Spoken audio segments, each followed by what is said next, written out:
طبعا كان في حاجات لسه بتتحضر.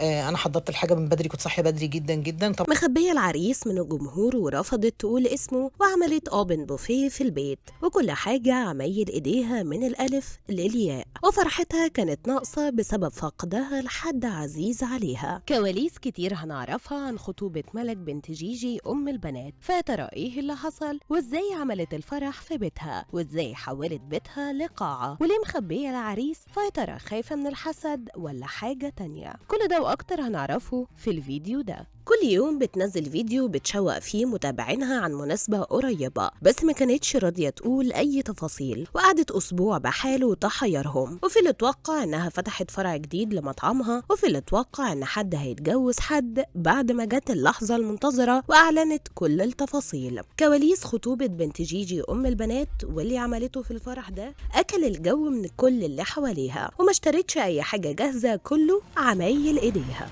فاجأت أم البنات متابعينها بمناسبة قريبة على قلبها، وما كانتش متوقعة خالص لأنها دايما تقول مش هتجوز بناتها إلا لما يتخرجوا. وأول ما بنتها خلصت مشروع التخرج بعد ما جوزها يعتبر جاب قرار العريس وأهله، ما هو برضو أبو العروسة من حقه يطمن على بنته. أم البنات ظهرت في الفيديو وهي زي القمر، وعملت ميك اب كامل لأول مرة، وده غير إنها حولت بيتها لقاعة أفراح. ومش بس كده، دي زيها زي أي أم مصرية أصيلة، عملت اوبن بوفيه برعاية الشيف ام البنات، بس ما عملتهوش فسفور زي المطعم بتاعها، هي عملت حاجة سريعة، سندوتشات لحمة باردة وبانيه وكفتة وحاجة فندقية من الاخر. واما بقى العريس فكان مفاجأة للكل، ام البنات رفضت انها تظهر اي تفاصيل عنه، فضلت ان كل حاجة تبقى في السر لحد ما الموضوع يتم، كل ده علشان كان مجرد قراية فاتحة. ومش بس كده، دي ما ظهرتش ولا صورة ولا فيديو ليه، وذكرت اول حرف من اسمه بس، وهو في سن بنتها ملك.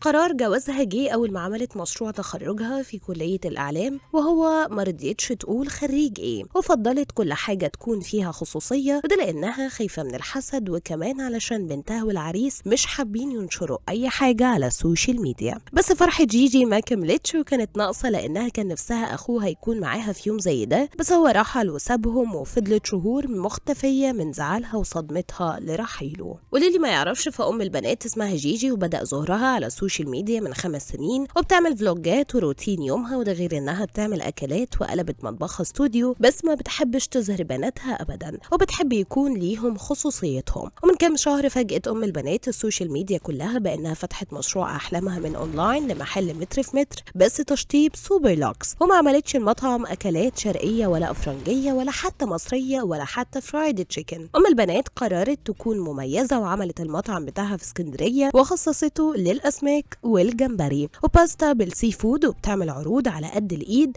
وعايزه كل الفئات تشتري منها، وبتنافس بهيج وزباينها من كل حته في مصر. كمان بتعشق التفاصيل وبتركز في كل حاجه في الاكل، وبتحب تروق على زباينها بسلطات مترقعه. وخليني اقول لكم انه بيشجعها بلوجرز كتير زي سمر وفي فود بلوجر، عملوا ليها اعلانات ودعموها، وهي سمت نفسها الاسم ده علشان ما تزعلش حد من عيالها، وتكون كده ضربت عصفورين بحجر واحد. في النهايه، فيا ترى عجبكم كواليس الخطوبه، وايه رايكم في افكار البوفيه اللي في البيت، وحد جرب عروضها من مطعمها قبل كده ولا لا؟ شاركنا برايك في التعليقات.